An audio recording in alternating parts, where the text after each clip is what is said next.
AMMയുടെ executive യോഗം ചേരുന്നതിൽ അസൗകര്യം അറിയിച്ചിരിക്കുകയാണ് മോഹൻലാൽ. നാളെ യോഗം ചേർന്നേക്കില്ല. പുതിയ സംഭവ വികാസങ്ങളുടെ പശ്ചാത്തലത്തിൽ ചൊവ്വാഴ്ച യോഗം ചേരുമെന്നായിരുന്നു അറിയിപ്പ്. അതേസമയം ജനറൽ സെക്രട്ടറിയായി ഒരു വനിതയെ കൊണ്ടുവരണമെന്ന് ഒരു വിഭാഗം ആവശ്യപ്പെട്ടു. ജഗദീഷിനെ ജനറൽ സെക്രട്ടറി ആക്കണമെന്നും ആവശ്യം ഉയരുന്നുണ്ട്. വിവരങ്ങളുമായി അല്ലമീൻ ചേരുന്നു. അല്ലമീൻ, അടിമുടി പൊളിച്ചെഴുതുമോ AMMA സംഘടന? ജഗദീഷിന് അനുകൂലമായ ഒരു വിഭാഗം രൂപപ്പെട്ടിട്ടുണ്ടെന്നാണ് നമ്മൾ കേൾക്കുന്നത്. മാത്രവുമല്ല, ഒരു വനിതയെ തലപ്പത്ത് കൊണ്ടുവന്ന് AMMA നേരിട്ട ആരോപണങ്ങൾക്ക് മറുപടി പറയണമെന്നൊരാവശ്യവും AMMയിലെ ചില അംഗങ്ങൾക്കുണ്ടെന്നാണ് മനസ്സിലാക്കാൻ സാധിക്കുന്നത്. നാളെ എന്തുകൊണ്ടാണ് എക്സിക്യൂട്ടീവ് യോഗം ചേരാത്തത്? മോഹൻലാലിന് അസൗകര്യം മാത്രമാണോ? എന്തൊക്കെയാണ് കൂടുതൽ വിവരങ്ങൾ, അല്ലമീൻ? അരുൺ, അടിമുടി പൊളിഞ്ഞു പാളീസായി നിൽക്കുകയാണ് സംഘടനയും പ്രമുഖരായിട്ടുള്ള ആളുകളുമൊക്കെ തന്നെ. ആ ഒരു സാഹചര്യത്തിലാണ് നാളെ ഈ സിദ്ദീഖിനെതിരെ കൂടി ആരോപണം വരികയും സിദ്ദീഖ് രാജിവെക്കുകയും ചെയ്ത പശ്ചാത്തലത്തിലാണ് നാളെ അടിയന്തര എക്സിക്യൂട്ടീവ് യോഗം ചേരാൻ തീരുമാനിച്ചത്. മോഹൻലാൽ ഉൾപ്പെടെ പങ്കെടുക്കുമെന്നുള്ളതായിരുന്നു അറിയിച്ചിരുന്നത്. പക്ഷേ ഇന്നിപ്പോൾ ലഭിക്കുന്ന വിവരം ആദ്യം പറഞ്ഞത് നാളെ ഉച്ചയ്ക്ക് ചേരാമെന്നുള്ളതായിരുന്നു. പിന്നീട് ആ സമയവും മാറ്റിയിരിക്കുകയാണ്. ഇപ്പോൾ ബന്ധപ്പെട്ട ആളുകളുമായി സംസാരിക്കുമ്പോൾ പറയുന്നത് നാളെ യോഗം ചേരാനുള്ള സാധ്യത കാണുന്നില്ല. പ്രസിഡന്റ് മോഹൻലാലിന് ചില അസൗകര്യങ്ങളുണ്ട് എന്നുള്ളതാണ് ചൂണ്ടിക്കാണിക്കുന്നത്. 3-4 ദിവസം കൂടി വൈകാനുള്ള സാധ്യത ചൂണ്ടിക്കാണിക്കുന്നുണ്ട്. അതോടൊപ്പം തന്നെ ഇപ്പോൾ ഉയർന്നു വന്ന ആരോപണങ്ങൾ ഓരോ ദിവസവും ഒന്നിനു പിറകെ ഒന്നായി വന്നുകൊണ്ടിരിക്കുകയാണ്. ഈ ആരോപണങ്ങൾ വരുമ്പോൾ സ്വാഭാവികമായും ചർച്ചയ്ക്ക് വരുമ്പോൾ അതിൽ വലിയ തരത്തിലുള്ള പൊട്ടിത്തെറികൾക്ക് സാധ്യതയുണ്ട്. വലിയ തരത്തിലുള്ള അഭിപ്രായ പ്രകടനങ്ങൾക്കും പൊളിച്ചെഴുത്തിനും മാറ്റങ്ങൾക്കുമൊക്കെ നിർദ്ദേശങ്ങൾ ഉയർന്നു വരാം. അത് വെറുതെ കേട്ടിട്ട് പരിഹരിക്കാമെന്ന് പറഞ്ഞ് യോഗം പിരിച്ചുവിടാൻ സാധിക്കില്ല. എന്ന് മാത്രമല്ല, ഇപ്പോൾ ഉയർന്നിരിക്കുന്ന ആരോപണങ്ങൾ, പരാതികൾ, ഉയർന്നു വന്ന ആക്ഷേപങ്ങൾ, അതിൽ എന്തു നടപടി എന്നുള്ളൊരു ചോദ്യം സ്വാഭാവികമായും ഉയർന്നു വരും. അതിന് മറുപടി നൽകേണ്ടി വരും. അതൊക്കെ നാളെ തിടുക്കപ്പെട്ടൊരു യോഗം ചേർന്ന് അങ്ങനെ ഒരു നടപടിയിലേക്ക് പോകാനാകുമോ എന്നുള്ള സംശയവും സംഘടനയ്ക്കുള്ളിലുണ്ട്. അതുകൊണ്ടാണ് നീട്ടിവെക്കാനുള്ള നാളെ വേണ്ട, 2 ദിവസം കൂടി മുന്നോട്ട് പോകട്ടെ എന്നുള്ള ഒരു നിലപാട് സ്വീകരിക്കാൻ കാരണം എന്നുള്ളതാണ് മനസ്സിലാക്കാനാകുന്നത്. ഏതായിരുന്നാലും ഈ ഉയർന്നു വരുന്നിരിക്കുന്ന ആരോപണങ്ങളിൽ, ആക്ഷേപങ്ങളിൽ കൃത്യമായൊരു ചർച്ച, അത് പണ്ടുകാലത്തില്ലാത്തതിൽ നിന്ന് വിഭിന്നമായ ഒരു ചർച്ച കൃത്യമായി ഉണ്ടാകുമെന്നുള്ളതാണ് മനസ്സിലാക്കാനാകുന്നത്. അതിന് മുൻകൈയെടുക്കാൻ തയ്യാറായി തന്നെയാണ് എക്സിക്യൂട്ടീവിലെ പല അംഗങ്ങളും ഈ യോഗത്തിൽ പങ്കെടുക്കാൻ തയ്യാറായി നിൽക്കുന്നതും. പക്ഷെ അങ്ങനെ ഒരു ചർച്ച വരുമ്പോൾ അതിനെ കേട്ടില്ലെന്ന് നടിച്ചുകൊണ്ട്, കണ്ടില്ലെന്ന് നടിച്ചുകൊണ്ട് ഇതുവരെ സ്വീകരിച്ച ഒരു അഴകുഴമ്പൻ നടപടി സ്വീകരിച്ച് മുന്നോട്ട് പോകാനാവില്ല. അതുകൊണ്ട് തന്നെ കൃത്യമായി ഒന്ന് കാത്തിരുന്ന് മുന്നോട്ട് പോകാം, യോഗം ചേരാമെന്നുള്ളൊരു നിലപാടിന്റെ ഭാഗമായിട്ടാണ് നാളെ ചേരേണ്ടതില്ല എന്ന് തീരുമാനിച്ചിരിക്കുന്നതെന്നാണ് മനസ്സിലാക്കാനാകുന്നത്.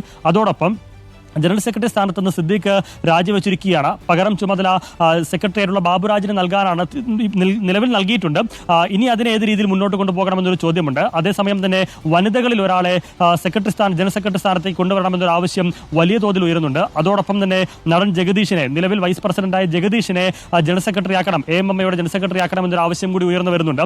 സ്വാഭാവികമായും എക്സിക്യൂട്ടീവ് യോഗം ചേരുമ്പോൾ ഇത്തരത്തിലുള്ള വ്യത്യസ്തമായ അഭിപ്രായങ്ങൾ ഉയർന്നു വരും. അതിനെ പരിഗണിക്കാനോ പരിഗണിക്കാതിരിക്കാനോ ആവില്ല. അതിനെയൊക്കെ പരിഗണിക്കാതിരുന്നാൽ മറ്റു പല തരത്തിലുള്ള പൊട്ടിത്തെറികൾക്ക് സാധ്യതയുണ്ട് താനും. അങ്ങനെ യോഗം ചേർന്നാൽ അതൊരു പക്ഷേ പ്രശ്നപരിഹാരത്തിനുള്ള ചർച്ചകൾക്കായി യോഗം ചേരുമ്പോൾ അത് മറ്റു ചില പൊട്ടിത്തെറികളിലേക്ക് വഴിനീങ്ങുമോ എന്നൊരു സംശയം അതിന്റെ തലപ്പത്തിരിക്കുന്നവർക്കുണ്ട്. അതുകൊണ്ടുകൂടിയാണ് നാളത്തെ യോഗം തൽക്കാലം വേണ്ടതില്ല എന്നൊരു തീരുമാനത്തിലേക്ക് വരുന്നത് എന്നതാണ് മനസ്സിലാക്കാനാകുന്നത്. നാളെ യോഗമില്ല എന്ന് ഔദ്യോഗികമായി അംഗങ്ങളെ അറിയിച്ചിട്ടില്ല. പക്ഷേ പലരുമായും സംസാരിക്കുമ്പോൾ 95% നാളെ യോഗം ചേരാനുള്ള സാധ്യതയില്ല. അത് 3-4 ദിവസം നീണ്ടുപോയേക്കും എന്നുള്ളത് തന്നെയാണ് ലഭിക്കുന്ന വിവരം. അരുൺകുമാർ, വളരെ പ്രധാനപ്പെട്ട കാര്യമാണ്. അതേസമയം തന്നെ ഇപ്പോൾ ജഗദീഷിനെ മുൻനിർത്തിക്കൊണ്ടൊരു നീക്കം നടക്കുന്നുവെന്ന സൂചന കൂടി ലഭ്യമാവുന്നുണ്ട്. ഒരു വനിത തന്നെ ജനറൽ സെക്രട്ടറി സ്ഥാനത്തേക്ക് വരണം എന്നൊരു നിലപാടും ഒരു വിഭാഗത്തിനുണ്ട്. കാരണം ഇതുവരെ സംഘടനയ്ക്ക് ഏൽക്കേണ്ടി വന്ന ആരോപണങ്ങളിൽ നിന്ന് രക്ഷപ്പെടാനും മുഖം മിനുക്കാനുമുള്ളൊരു സാധ്യത അത് മാത്രമാണെന്ന് സംഘടനയിൽ ചില വിഭാഗം കരുതുന്നു എന്നാണ് ഞാൻ മനസ്സിലാക്കുന്നത്. അങ്ങനെയാണെങ്കിൽ ഒരുപക്ഷെ അങ്ങനെയുള്ള നീക്കങ്ങളിലേക്ക് കൂടി പോയേക്കാം. താൽക്കാലികമായിട്ടുള്ള ചാർജ് ബാബുരാജിനാണ്. പക്ഷേ അതിനുശേഷം ഒരു സ്ഥിരം ജനറൽ സെക്രട്ടറിയെ തിരഞ്ഞെടുക്കുക, അതിൽ ഈ പറയുന്ന പവർ ഗ്രൂപ്പിൽ പെടാത്ത ഒരംഗത്തെ കൊണ്ടുവരണം എന്ന് പറയുമ്പോഴും യഥാർത്ഥത്തിൽ പവർ ഗ്രൂപ്പിന്റെ താല്പര്യങ്ങൾ പ്രതിനിധാനം ചെയ്യുന്ന ഒരാളായിരിക്കുമല്ലോ ആ സ്ഥാനത്തേക്ക് വരിക, ജഗദീഷ് അല്ലെങ്കിൽ. അക്കാര്യത്തിൽ സംശയമില്ല അരുൺ. പക്ഷേ അങ്ങനെ ആ താല്പര്യം സംരക്ഷിച്ച് ഇനി മുന്നോട്ട് പോകാൻ എത്രത്തോളം സാധിക്കുമെന്നൊരു ചോദ്യം ഈ പവർ ഗ്രൂപ്പിനും അതിന്റെ ഭാഗമായി നിൽക്കുന്നവർക്കുമുണ്ട്. അതുകൊണ്ടുകൂടി തന്നെയാണ് നാളത്തെ യോഗം അത് വേണ്ടതില്ല എന്ന് നിലവിൽ തീരുമാനിക്കുന്നത്. ഇത്തരത്തിലുള്ള ആവശ്യങ്ങൾ ഉയർന്നു വരുമ്പോൾ അത് പരിഗണിക്കാതിരിക്കാനാവില്ല. അങ്ങനെ പരിഗണിക്കാതെ പോയി കഴിഞ്ഞാൽ സ്വാഭാവികമായും അതിനകത്ത് തന്നെ ഒരു വിള്ളൽ ഉണ്ടാകാനും പൊട്ടിത്തെറി ഉണ്ടാകാനുള്ള സാധ്യത ധാരാളമുണ്ട്. അപ്പോൾ അത്തരത്തിലുള്ള ഒരു സാഹചര്യമൊക്കെ ഒഴിവാക്കിക്കൊണ്ടൊരു സമവായത്തിന്റെ സാധ്യത എത്രത്തോളം രൂപപ്പെടുത്താനാകുമെന്നുള്ള ആലോചന കൂടി നടക്കുകയാണ്. നേരത്തെ സൂചിപ്പിച്ചതുപോലെ പോലെ ഈ നടിയെ ആക്രമിച്ച സംഭവത്തിനു ശേഷം ഇങ്ങോട്ട് പല വനിതകളും പലതരത്തിലുള്ള പരാതികൾ പലപ്പോഴായി പുറത്തു പറഞ്ഞിട്ടുണ്ട്. ഈ പരാതികൾ പുറത്തു പറയുന്നതിന് മുമ്പ് തന്നെ AMMയിൽ ബന്ധപ്പെട്ട ഭാരവാഹികൾക്ക് ബന്ധപ്പെട്ട ആളുകളെ അറിയിച്ചിരുന്നു എന്നുള്ളതാണ് പലരും പറയുന്നത്. പക്ഷെ അതൊന്നും പരിഗണിച്ചിരുന്നില്ല എന്ന് പറയുമ്പോൾ അതൊക്കെ ഇനി പരിഗണിക്കാതെ പോകാനാവില്ല. അങ്ങനെ അതൊക്കെ പരിഗണിക്കണമെങ്കിൽ, വനിതകളുടെ പ്രശ്നം കേൾക്കണമെങ്കിൽ വനിതകളിൽ ഒരാൾ അതിന്റെ കൃത്യമായ കീ പോസ്റ്റിലേക്ക് വരേണ്ടതുണ്ട്, താക്കോൽ സ്ഥാനത്തേക്ക് വരേണ്ടതുണ്ട്. അതിനിപ്പോൾ ജനറൽ സെക്രട്ടറി സ്ഥാനത്തേക്ക് ആ വിധത്തിൽ ഒരാളെ കൊണ്ടുവരണം എന്നൊരു ആവശ്യം വരുമ്പോൾ അത് ആരെ എന്നൊരു ചോദ്യം കൂടിയുണ്ട്. ആരെ കൊണ്ടുവരണം എന്നൊരു ചോദ്യമുണ്ട്. സ്വാഭാവികമായും അതുമായി ബന്ധപ്പെട്ട ചർച്ചകൾ നടക്കേണ്ടതുണ്ട്. അതോടൊപ്പം തന്നെ ജഗദീഷൊക്കെ സ്വീകരിച്ച നിലപാട് അത് ഒരു കോണിൽ വലിയ രീതിയിൽ കയ്യടികൾ ഇടയാക്കിയിട്ടുണ്ട്. വിമർശനങ്ങൾ ഉയർന്നു വരുമ്പോഴും AMMക്കെതിരെ പലതരത്തിലുള്ള ആരോപണങ്ങൾ ഉയർന്നു വരുമ്പോഴും ജഗദീഷിന്റെ നിലപാട് ഉയർത്തിപ്പിടിച്ചുകൊണ്ട് ഇതാണ് സംഘടനയുടെ നിലപാട് എന്നും ഇതാണ് മലയാള സിനിമയുടെ നിലപാടെന്നും ഇതാണ് ചലച്ചിത്ര പ്രവർത്തകരുടെയും സിനിമാ താരങ്ങളുടെയും നിലപാട് എന്നും വാദിക്കുന്ന ഒരു കൂട്ടരുമുണ്ട്. അങ്ങനെ വാദിക്കുന്നവരാണ് ജഗദീഷിനെ ജനറൽ സെക്രട്ടറി ആക്കണം എന്നൊരു ആവശ്യം ഉന്നയിക്കുന്നത്. അത് എത്ര കണ്ട് പരിഗണിക്കപ്പെടുമെന്നൊരു ചോദ്യമുണ്ട്. അങ്ങനെ ഒരു ആവശ്യം മുന്നോട്ട് വെച്ചാൽ അത് ജഗദീഷ് എത്ര കണ്ട് അംഗീകരിക്കുമെന്നൊരു ചോദ്യമുണ്ട്. സ്വാഭാവികമായും അങ്ങനെ ഒരു ജനറൽ സെക്രട്ടറി സ്ഥാനത്തേക്ക് വന്നു കഴിഞ്ഞാൽ അത് സിനിമയിൽ നിന്നൊക്കെ ഒരു താൽക്കാലിക അവധിയെങ്കിലും എടുത്തുകൊണ്ട് കൊച്ചിയിൽ കേന്ദ്രീകരിച്ചുകൊണ്ട് സംഘടന പ്രവർത്തനങ്ങളെ ഏകോപിപ്പിക്കേണ്ടി വരും. സ്വാഭാവികമായും സിനിമയിൽ നിന്ന് കുറച്ചെങ്കിലും മാറി നിൽക്കേണ്ടി വരും. ജഗദീഷിനെയൊക്കെ സംബന്ധിച്ചിടത്തോളം ഇപ്പോൾ ഈ സമീപകാലത്ത് ലഭിക്കുന്ന വേഷങ്ങളോ റോളുകളൊക്കെ അതിപ്രധാനമാണ്. ആ രീതിയിൽ അത് അദ്ദേഹം ആസ്വദിച്ച് മുന്നോട്ട് പോവുകയും ചെയ്യുന്നുണ്ട്. അപ്പോൾ അത്തരമൊരു ഘട്ടത്തിൽ ഒരു സുപ്രധാന ചുമതല ഏറ്റുവാങ്ങിക്കൊണ്ട് സിനിമയിൽ നിന്ന് മാറി നിൽക്കാൻ ജഗദീഷ് തയ്യാറാകുമോ എന്നുള്ളൊരു ചോദ്യമൊക്കെ ഉണ്ട്. പക്ഷേ എന്നാൽ പോലും ജഗദീഷ് അതുപോലെയുള്ള ആളുകളെയൊക്കെ കൊണ്ടുവരണമെന്നൊരു ആവശ്യം ശക്തമായി ഉയരുമ്പോൾ നേരത്തെ അരുൺ സൂചിപ്പിച്ചതുപോലെ പവർ ഗ്രൂപ്പിൽപ്പെട്ട ആളുകൾ അല്ലെങ്കിൽ പവർ ഗ്രൂപ്പിന് പിന്തുണച്ചു നിൽക്കുന്ന ആളുകൾ, അവരുടെ ഓരം ചേർന്ന് നിൽക്കുന്ന ആളുകൾക്ക് അപ്പുറത്തേക്ക് ഒരാളെ അത്തരം ഒരു കീ പോസ്റ്റിലേക്ക് കൊണ്ടുവരാൻ ബന്ധപ്പെട്ടവർ തയ്യാറാകുമോ എന്നുള്ളൊരു പ്രധാനപ്പെട്ട ചോദ്യം. അങ്ങനെ തയ്യാറാകാതെ ഇപ്പോൾ പുതിയ പുതിയ വെളിപ്പെടുത്തലുകൾ വരുന്നു. ഇപ്പോൾ മിനു മുനീറിന്റെ വെളിപ്പെടുത്തൽ നമ്മൾ കണ്ടു. ആ വെളിപ്പെടുത്തലുകളെല്ലാം പുതിയ പേരുകൾ വരുന്നു, പുതിയ സാഹചര്യങ്ങൾ വരുന്നു, പുതിയ രീതിയിലെ ചൂഷണത്തിന്റെ കഥകളും വരുന്നു.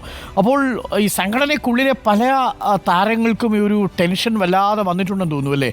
പരസ്പരം അങ്ങോട്ടും ഇങ്ങോട്ടും പറയുമ്പോൾ അവർക്കൊരു ഉറപ്പില്ല, ഇനി നാളെ ആരുടെ പേരാണ് വരുന്നത് എന്നൊരു ആശങ്കയിലാണോ ഈ താരലോകം?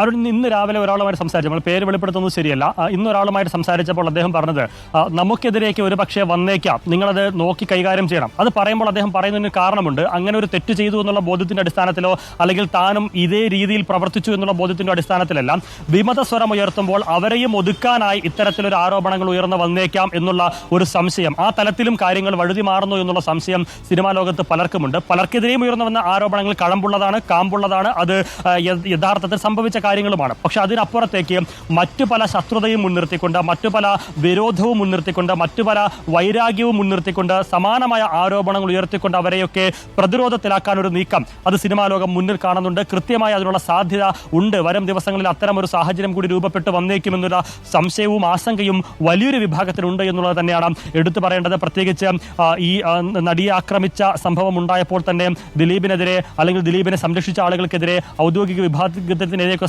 സംസാരിച്ച ഒരുപാട് ആളുകളുണ്ട്.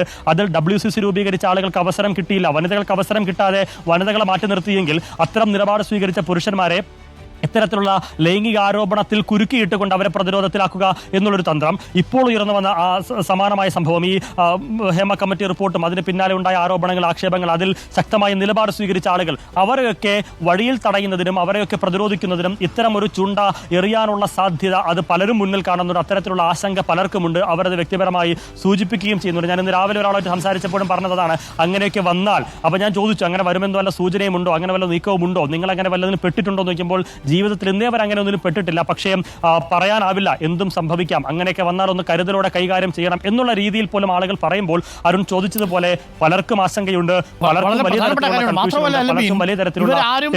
ഈ ആരോപണം ഉന്നയിക്കുന്നവർക്കെതിരെ നിലപാടെടുക്കുന്നില്ല എന്നതും ശ്രദ്ധേയമാണ്. അതായത് ആരോപണം ഉന്നയിക്കുന്നവരെ അങ്ങ് വെറുതെ വിട്ടേക്കുക. ഇപ്പൊ ഇന്നലെ MLA നമ്മുടെ മുകേഷ് ഒരു നിലപാടെടുത്തു, അത് വീണ്ടും വലിയ പ്രതിസന്ധിയിലേക്ക് പുള്ളിയെ കൊണ്ടുപോയി. എനിക്കതറിയില്ല, എനിക്കെതിരെ ഒരു കെട്ടിച്ചമച്ചതാണ് എന്നൊരു ആരോപണം പറഞ്ഞു. ഒരു MLA ഇടത് CPM MLA ആയതുകൊണ്ടാണ് ആരോപണം വരുന്നതെന്ന് കേട്ടിട്ടാണ് ഇന്നിപ്പോൾ മിനു മുനീർ അടുത്ത വെളിപ്പെടുത്തലുമായിട്ട് രംഗത്ത് വന്നത്. അപ്പോൾ തങ്ങൾക്കെതിരെ ആരോപണവുമായി വരുന്ന ആളുകളെ തിരിച്ച് അവർക്കെതിരെ പ്രതികരിക്കാതിരിക്കാനുള്ളൊരു കരുതലെടുക്കുന്നുണ്ടല്ലേ ഈ താരങ്ങൾ? കാരണം കൂടുതൽ വെളിപ്പെടുത്തലുകൾ എവിടെ നിന്നാണ് വരുന്നതെന്ന് അറിയില്ല. അതുകൊണ്ട് പ്രകോപിപ്പിക്കേണ്ട എന്നൊരു തീരുമാനത്തിലാണെന്ന് തോന്നുന്നു അല്ലേ?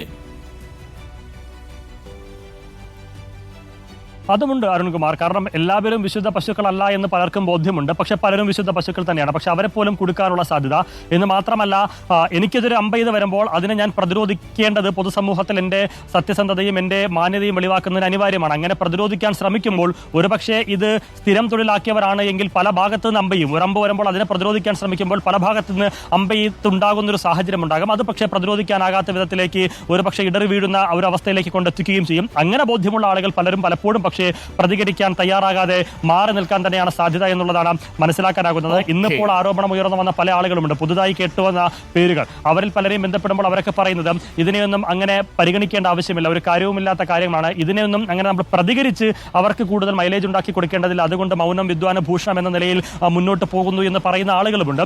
ഏതായാലും ഹേമ കമ്മിറ്റി റിപ്പോർട്ടിന് പിന്നാലെ സിനിമാ ലോകത്തെ വലിയ രീതിയിൽ പ്രതിസന്ധിയിലാക്കുന്ന ഒരു സാഹചര്യം ഉണ്ടായിട്ടുണ്ട്. അതിൽ തെറ്റുകാരും പെടുന്നുണ്ട്, നിരപരാധികളും പെടുന്നുണ്ട്, നിലപാട് സ്വീകരിച്ച് പോകുന്ന ആളുകളെയും പെടുത്താനുള്ള ശ്രമങ്ങൾ നടക്കുകയും ചെയ്യുന്നുണ്ട്. അതിൽ ആർക്ക് എവിടുന്ന് എപ്പോൾ അടി കിട്ടുമെന്നുള്ള ഒരു ആശങ്കയിലും ആശയക്കുഴപ്പത്തിലും ടെൻഷനിലും തന്നെയാണ് പല ആളുകളും. അത് താരങ്ങളുണ്ട്, മറ്റ് ടെക്നിക്കൽ മേഖലയിൽ പ്രവർത്തിക്കുന്ന ആളുകളുണ്ട്, സംഘടനയിലെ നേതാക്കളൊക്കെയുമുണ്ട്. അതുകൊണ്ടുകൂടിയാണ് ഈ അമ്മ യോഗം, AMMയുടെ നാളത്തെ യോഗം അത് കുറച്ചുകൂടെ മുന്നോട്ട് പോകട്ടെ. കാരണം ഈ ആരോപണം ഉയർന്നു വരുമ്പോൾ അരുൺ, പലർക്കെതിരെയുള്ള ആരോപണവും കടമ്പുള്ളതായിരിക്കും, കടമ്പില്ലാത്ത ആരോപണങ്ങളും വരും. ഇത് വേർതിരിച്ചറിയേണ്ടതുണ്ട്, അത് പഠിക്കേണ്ടതുണ്ട്. നടപടിയെടുക്കുമ്പോൾ നിരപരാധികൾക്കെതിരെ നടപടിയെടുക്കുന്ന ഒരു അവസ്ഥ വരികയും ചെയ്യരുത്. അങ്ങനെയുള്ള ഒരു കരുതലിന്റെ ഭാഗം. ശരി അലമീൻ പറഞ്ഞത് വളരെ പ്രധാനപ്പെട്ട കാര്യമാണ്. പ്രകോപനം ഉണ്ടാക്കി സ്വയം കുഴിയിൽ ചാടാൻ എന്തായാലും താരങ്ങൾ ഇപ്പോൾ ശ്രമിക്കുന്നില്ല എന്നുള്ളതാണ് ഏറെ പ്രധാനപ്പെട്ട കാര്യം.